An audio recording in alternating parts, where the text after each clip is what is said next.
Bienvenidos a nuestro podcast La Biblia en un año, episodio 162. El tema de hoy, Dios usa incluso tus fallos.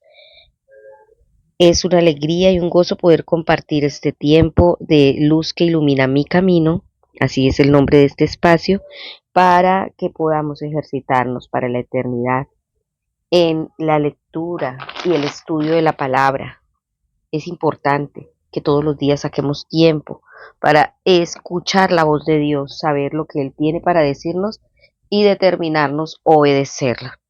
Bueno, vamos a iniciar entonces este tema de hoy, de este devocional, que se ha titulado Dios usa incluso tus fallos. Ravi Zacharias recuerda una visita que hizo a un conocido lugar donde fabrican los mejores saris de bodas en el mundo. Los vestidos se hacían con tal minuciosidad por el detalle que esperaban encontrarme con un sistema de producción mediante una maquinaria asombrosa. Pero la imagen que tenía no podía distar más de la realidad. Cada sari se confeccionaba individualmente por un equipo compuesto por un padre y un hijo.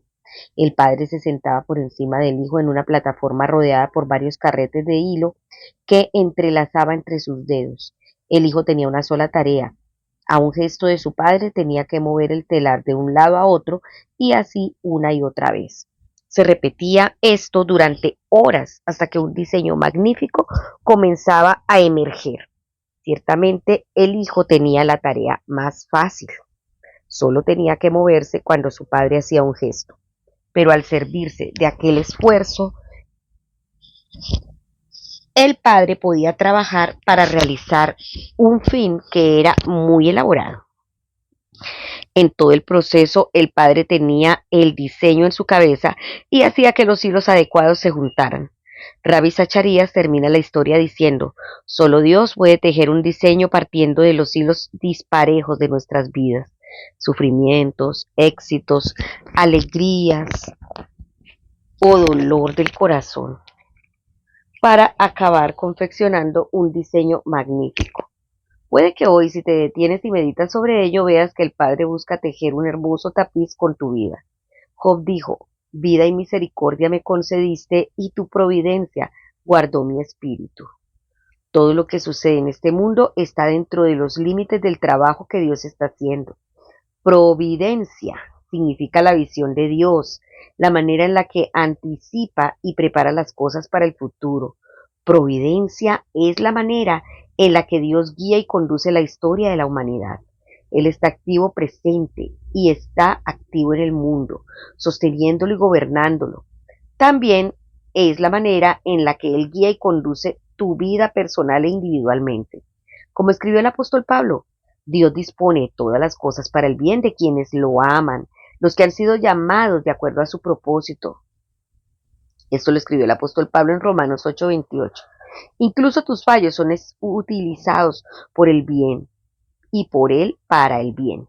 Puedes estar seguro de la providencia de Dios en todas las circunstancias de tu vida y en los sucesos que ocurren a tu alrededor. Vamos a leer la palabra de Dios en Salmos. Vamos a estudiar este primer pasaje de la Biblia, Salmo 72. Vamos a estar leyéndolo en Nueva Traducción Viviente. Todo el Salmo 72. Dice así la palabra de Dios. Salmo de Salomón. Oh Dios, concede al rey tu amor por la justicia y da rectitud al hijo del rey. Ayúdale a juzgar correctamente a tu pueblo, que los pobres siempre reciban un trato imparcial, que las montañas den prosperidad a todos y que las colinas sean fructíferas. Ayúdalo a defender al pobre y a rescatar a los hijos de los necesitados y a aplastar a sus opresores. Que te teman mientras el sol brille y mientras la luna permanezca en el cielo, sí, para siempre. Que el gobierno del rey tenga la frescura de las lluvias de la primavera sobre la hierba recién cortada, de los aguaceros que riegan la tierra. Que florezcan todos los justos durante su reinado, que haya prosperidad abundante hasta que la luna deje de existir, que reine de mar a mar y desde el río Éufrates hasta los extremos de la tierra. Los nómadas del desierto se inclinarán ante él, sus enemigos caerán a sus pies sobre el polvo. Los reyes occidentales de Tarsis y de otras tierras distantes le llevan tributo, Los reyes orientales de Saba y de Seba le llevarán regalos. Todos los reyes se inclinarán ante él y todas las naciones le servirán. Rescatará a los pobres cuando a él clamen. Ayudará a los oprimidos que no tienen quien los defienda. Él siente compasión por los débiles y los necesitados y los rescatará. Los redimirá de la opresión y la violencia porque sus vidas le son preciosas.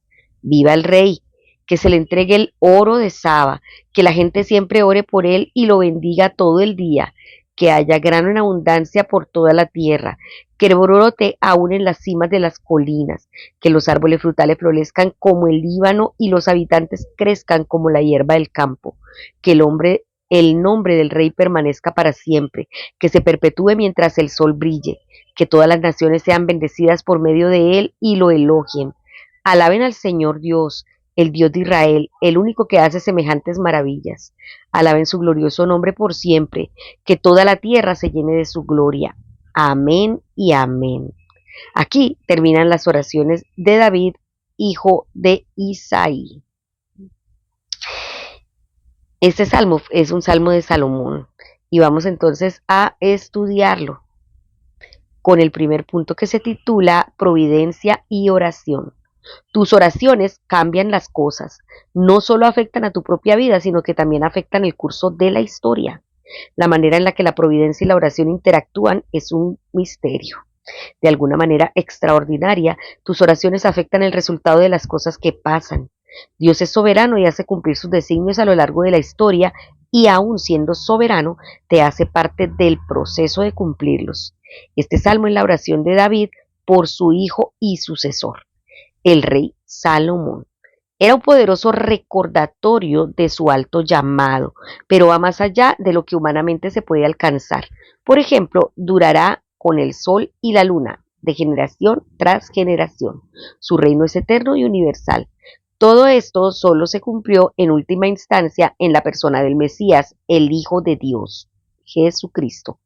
Este salmo es una oración de bendición para el rey y por medio de él para que todo el pueblo sea bendecido con prosperidad.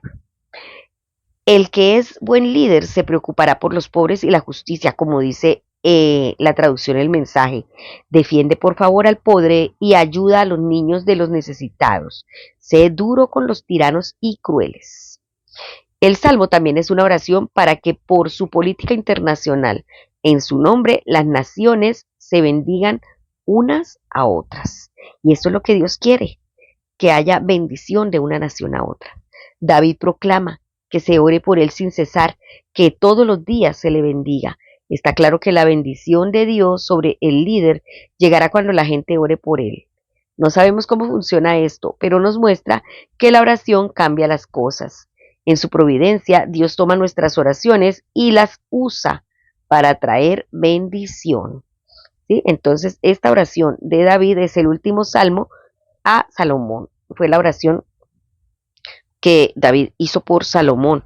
Había un intercambio de comunicación allí. Vamos a orar, porque así debe ser también nuestra oración por nuestros gobernantes y para que el Señor cambie las cosas, que el rumbo que había tomado de pronto una nación en un momento dado a través de la oración pueda ser transformado para el bien. Amado Señor, yo quiero darte gracias porque la oración cambia las cosas. Gracias por esta herramienta que tú nos has dado. Gracias porque no estamos solos en medio del trabajo y porque tú tampoco actúas solo, aunque tu providencia y soberanía son eternas. Tú siempre nos tienes en cuenta. Gracias, Señor, por permitirnos acercarnos a ti y poder, junto contigo, construir los propósitos eternos tuyos. Oro por nuestros líderes que tú has puesto para gobernarnos. Te pedimos que les des gracia, sabiduría, que enriquezcas sus vidas para que sean una fuente de fortaleza e inspiración y promuevan tu honor y tu gloria. Oramos, Señor, por ellos. Oramos, Señor, por los gobiernos que tenemos en este momento. Si son gobiernos opositores a ti y no quieren reconocerte a ti como Señor, te ruego, Dios, que los remuevas de allí. Pero si en algún momento quieren reconocerte a ti, te ruego, Señor, que tomes sus corazones, porque tú no rechazas a nadie y un corazón contrito y humillado tú no lo desprecias. Te damos muchas gracias, Señor, en el nombre de Jesús. Amén.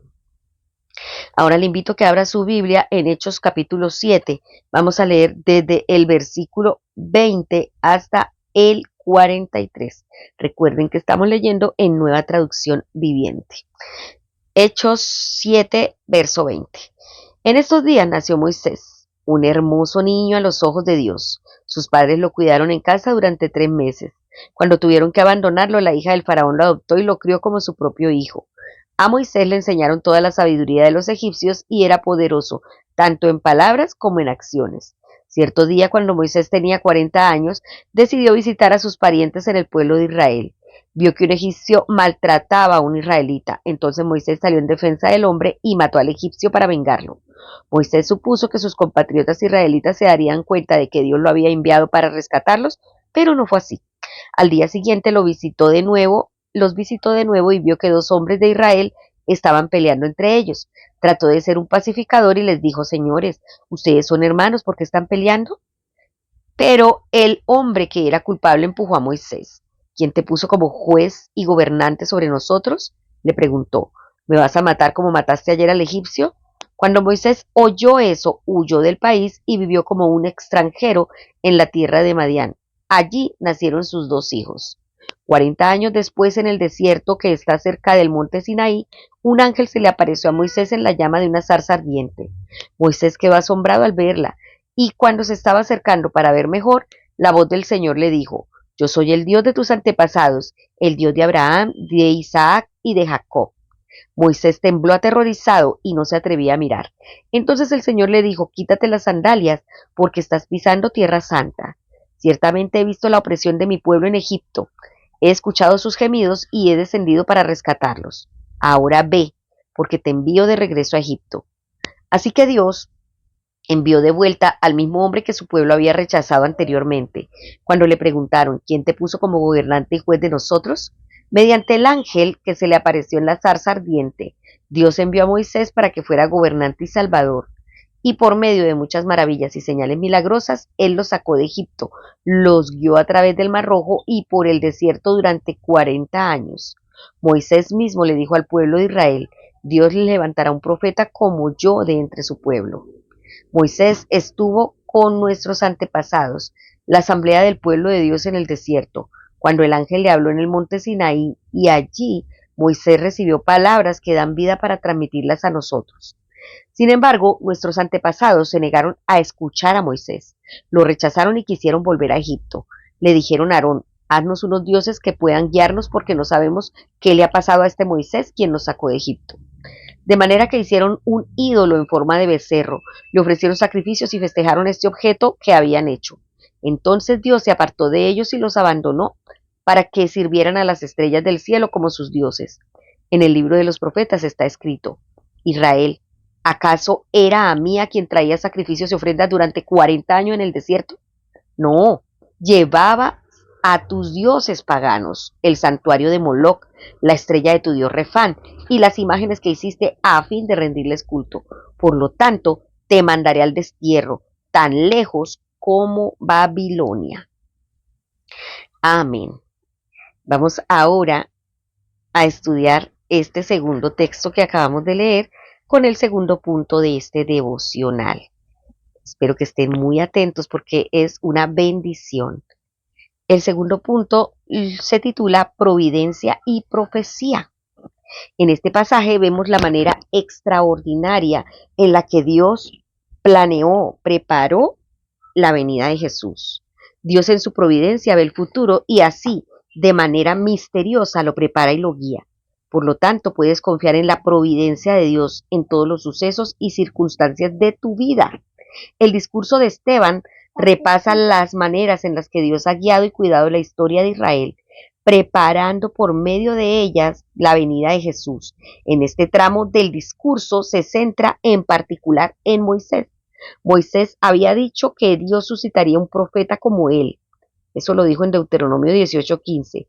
Pedro ya había aplicado esta declaración a Jesús en Hechos 3:22 al 23. Y ahora Esteban lo hace también diciendo: este Moisés les dijo a los israelitas: Dios hará surgir para ustedes de entre sus propios hermanos un profeta como yo. Moisés fue un arquetipo de Cristo que prefiguró y preparó el camino para él. Entre Moisés y Jesús se dan al menos 15 coincidencias. Vamos a verlas. La primera, como Jesús, Moisés no era un bebé común. Las circunstancias del nacimiento de Moisés y de Jesús fueron apropiadamente extraordinarias. También, como Jesús, Moisés nació en un momento en el que se asesinaba a los bebés recién nacidos. La tercera, como Jesús, Moisés destacó por su sabiduría. Ahí ya estamos viendo 3 características. La cuarta, como Jesús, Moisés fue poderoso en palabra y en obra. La quinta, como Jesús, Moisés vivió una temporada de preparación. Sabemos muy poco acerca de los primeros 30 años de la vida de ambos. Los dos pasaron tiempo siendo preparados para la tarea que les aguardaba. La sexta, como Jesús, Moisés expresó una santa ira ante el pecado, pero al contrario que Jesús, Moisés cometió un crimen, pero Dios en su providencia incluso utilizó aquel error. La séptima, como Jesús, Moisés fue enviado por Dios para rescatar a su pueblo, pero no fue reconocido como tal en su momento. Moisés suponía que sus hermanos reconocerían que Dios iba a liberarlos por medio de él, pero ellos no lo comprendieron así. La octava, como Jesús, Moisés procuró la reconciliación. Moisés trató de reconciliarlos. La novena, como Jesús, Moisés es descrito como gobernador y juez. Se dijo de Moisés, ¿y quién te nombró a ti gobernante y juez sobre nosotros? La décima, como Jesús, Moisés escuchó la voz del Señor. La onceava, como Jesús, Moisés reconoció que el lugar santo no era una localización religiosa específica, sino allí donde Dios está presente. En el caso de Moisés, lo estuvo en la zarza ardiente, donde Dios declaró, estás pisando tierra santa. Doceava, como Jesús, Moisés liberó al pueblo de la opresión. Treceava, como Jesús, Moisés fue incomprendido y rechazado por su propia gente. Moisés, a quien había rechazado, lo rechazaron. La 14, como Jesús, Moisés consiguió liberar a su pueblo y así lo sacó de Egipto. Y la última, que es la 15, como Jesús, el rechazo hacia Moisés hizo recaer el juicio de Dios, pero acabó llevando a la victoria, como lo explicó el apóstol Pedro en el día de Pentecostés. Este Jesús, a quien ustedes crucificaron, Dios lo ha hecho Señor y Mesías.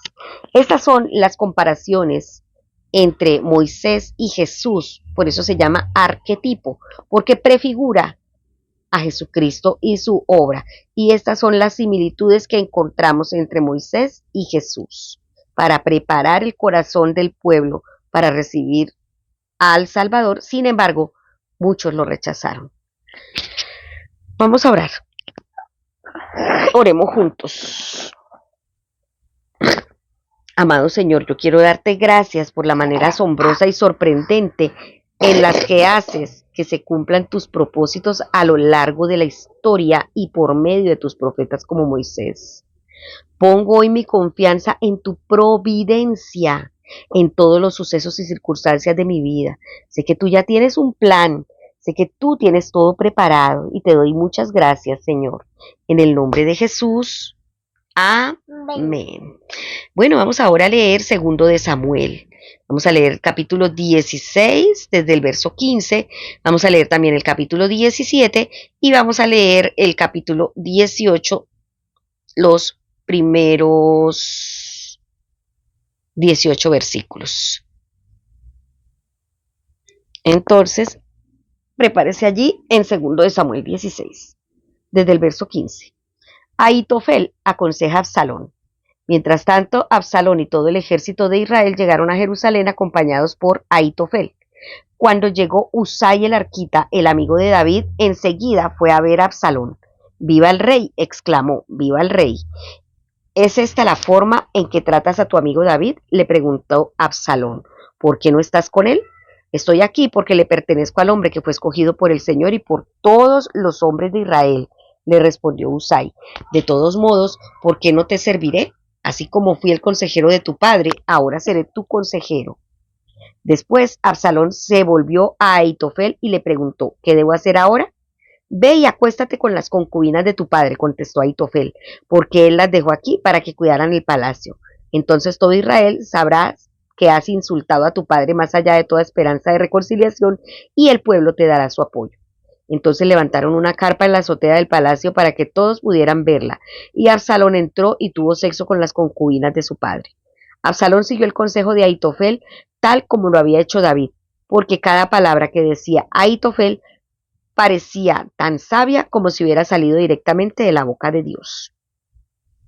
Segundo de Samuel, capítulo 17. Entonces Ahitofel dijo a Absalón, déjame escoger a 12,000 hombres que salgan en busca de David esta noche. Lo alcanzaré cuando esté agotado y desanimado. Él y sus tropas se dejarán llevar por el pánico y todos huirán. Luego mataré solamente al rey y te traeré de regreso a toda la gente, así como una recién casada vuelve a su marido. Después de todo, es la vida de un solo hombre la que buscas. Entonces estarás en paz con todo el pueblo.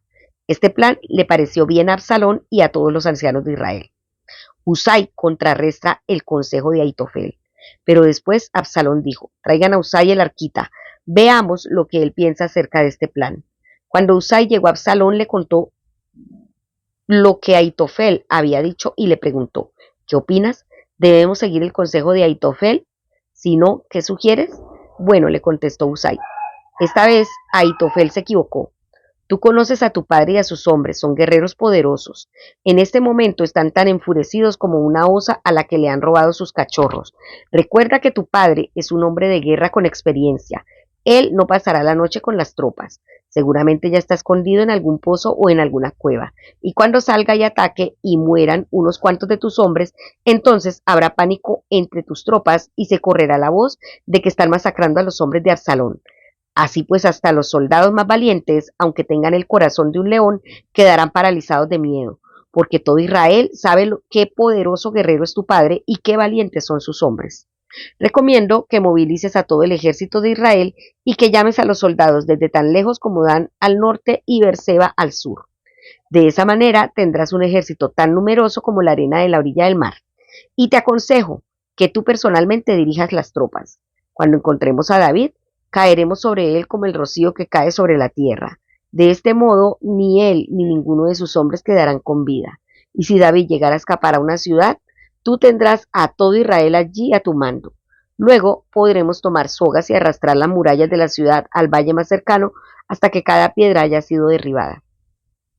Absalón y todos los hombres de Israel dijeron, el consejo de Husai es mejor que el de Ahitofel, pues el Señor había decidido frustrar el consejo de Ahitofel, que en realidad era un plan mejor para poder traer la calamidad sobre Absalón.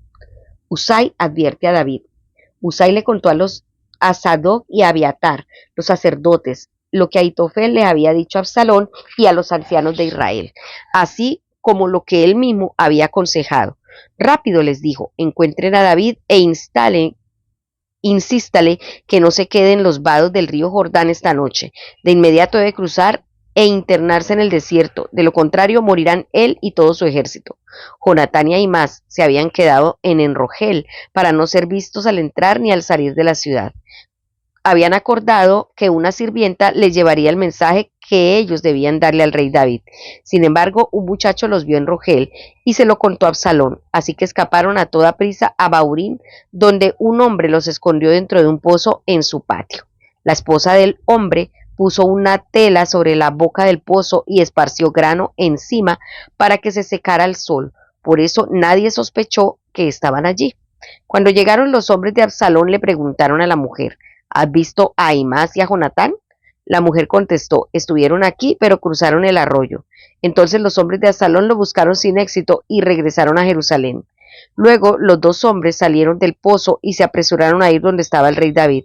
Rápido le dijeron, cruce el Jordán esta misma noche, y le contaron cómo Ahitofel había aconsejado que lo capturaran y lo mataran. Entonces David y los que estaban con él cruzaron el río Jordán durante la noche, y todos llegaron a la orilla antes del amanecer. Cuando Aitofel se dio cuenta de que no se había seguido su consejo, ensilló un burro y se fue a su pueblo natal, donde puso sus asuntos en orden y se ahorcó. Murió allí y lo enterraron en la tumba de la familia. Pronto David llegó a Mahanaim. A estas alturas, Absalón había movilizado a todo el ejército de Israel y estaba guiando a sus tropas a través del río Jordán. Absalón había nombrado a Amasa, comandante de su ejército, para reemplazar a Joab, quien había sido el comandante bajo David. Amasa era primo de Joab, su padre era Jeter, un ismaelita, su madre Abigail, hija de Nahas, era hermana de Sarbia, la madre de Joab. Absalón y el ejército israelita armaron el campamento en la tierra de Galaad.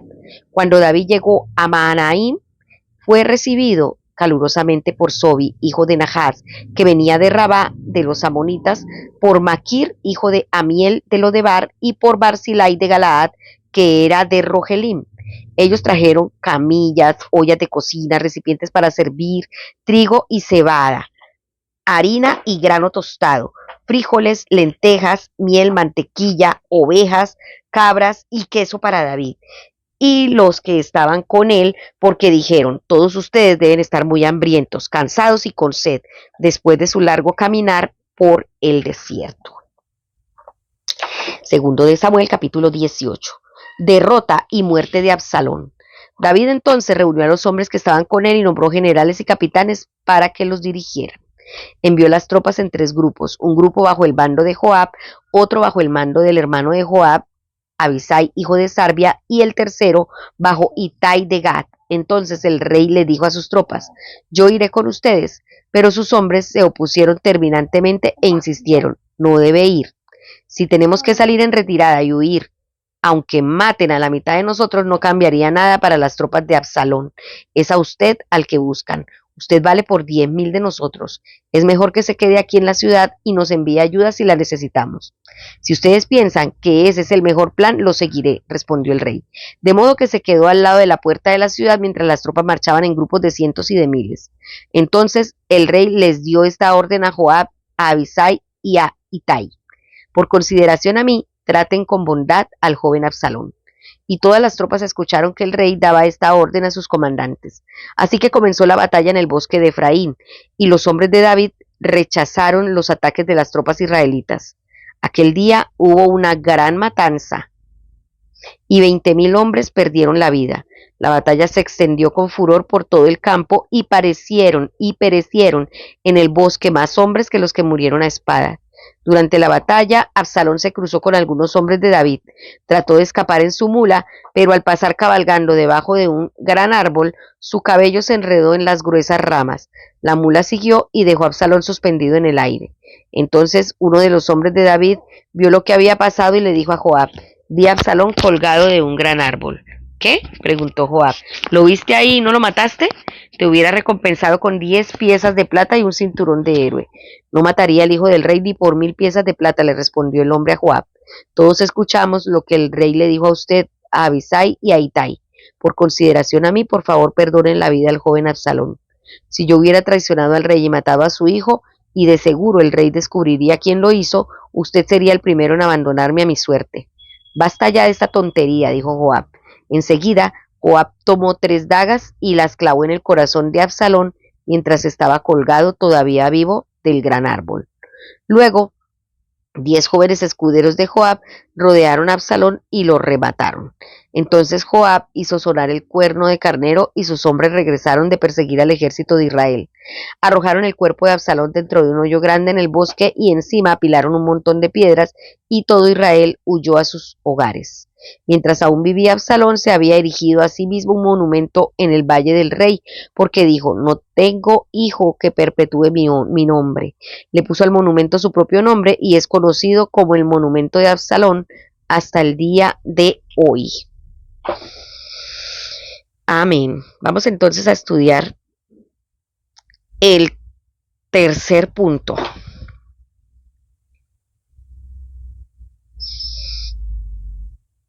El tercer punto tiene como título Providencia y Protección. Puedes confiarle a Dios tu futuro, tu familia, tu iglesia y tu nación. El universo entero está en sus manos y Él hace que se lleven a cabo sus propósitos. Dios está trabajando a lo largo de todos los sucesos humanos aquí descritos. El consejo de Ahitofel era como oír la palabra misma de Dios. Para que podamos dar algún consejo valioso, tenemos que ser personas que consultan con el Señor de antemano para saber lo que Dios está haciendo y cuál es su voluntad. Si Absalón hubiera seguido el consejo de Ahitofel, habría sido desastroso para David. En vez de eso, Absalón eligió ignorar el sabio consejo de Ahitofel y siguió el mal consejo de Husai. En este pasaje vemos lo que Dios estaba haciendo en aquella situación. El cuidado providencial y la protección de Dios estaban sobre David, porque el Señor había determinado hacer fracasar el consejo de Ahitofel. Aquella fue una respuesta al espíritu de la oración de David. Vemos aquí cómo Dios es la mano que no se ve y que gobierna la historia. David y todo el resto de personas que formaban parte de aquel drama tuvieron un gran poder y una gran libertad para actuar, pero no fueron libres para actuar como si el Señor no estuviera allí. Vemos cómo Dios actúa. No había forma de hacer que Absalón no tomara el consejo de Ahitofel, pero el Señor lo confundió y por lo tanto hizo que mejor tomaran el consejo de Husai. ¿Para qué? Para traer victoria a David. Por eso cuando el Señor determina algo, Él confunde los consejos aún de los más inteligentes. Ay, Señor, te pedimos que actúes de esa manera sobre nuestra nación y que confundas el consejo de Ahitofel, que todo lo que no proviene de ti sea quitado, destruido y confundido, y que puedas tú darnos la victoria como nos lo has dicho. Te damos gracias porque estás a cargo de la historia humana, Señor. Ore a Dios. Gracias porque tú reinas gobernando el universo. Gracias porque trabajas en todas las cosas para el bien de aquellos que te aman y han sido llamados conforme a tu designio. Hoy, Señor, oramos una vez más por nuestra nación, rogándote, Señor, que seas tú esa mano invisible allí obrando en esas cosas que parecen imposibles, pero que tú eres el que das y traes la última palabra. En el nombre de Jesús, amén.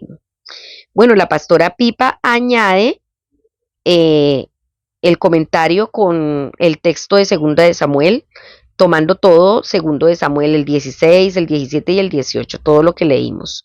Ella hace un recuento y dice cuál era el problema de Absalón. Lo tenía todo, era bello, era rico y poderoso. ¿Cómo pudo llegar al punto de querer asesinar a su padre?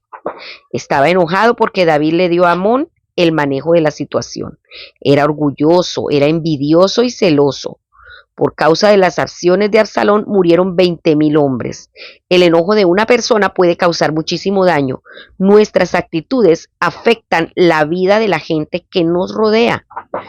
Podemos o sembrar odio o sembrar amor. Nosotros decidimos qué hacemos. Por eso, cuando tengamos algún sentimiento de envidia, de celos, de orgullo, de egoísmo, necesitamos ir al Señor, porque estas emociones y estos sentimientos, si no los manejamos y si no nos deshacemos de ellos, nos llevarán a la destrucción total de nosotros mismos. Recordemos que la providencia de Dios está actuando en todo y que mientras oramos, el Señor nos hace partícipes de sus planes para que oremos y se lleven a cabo conforme a su voluntad. Recuerde que también Dios incluso usa nuestros fallos, todas esas situaciones, nuestros errores, el Señor también los toma para bien. La palabra de Dios dice que a los que amamos a Dios, todas las cosas nos ayudan para bien, que podamos arrepentirnos y buscar alinearnos con el propósito de Dios. Bueno, amados, hemos terminado este tiempo devocional. Espero que haya bendecido sus vidas, así como bendice la mía cada día el Señor a través de su palabra. Recuerden que este devocional fue escrito por el pastor Nicky Gumbel de la iglesia HTB en Londres y la voz de este podcast es de Marisol Rojas. Que el Señor les bendiga.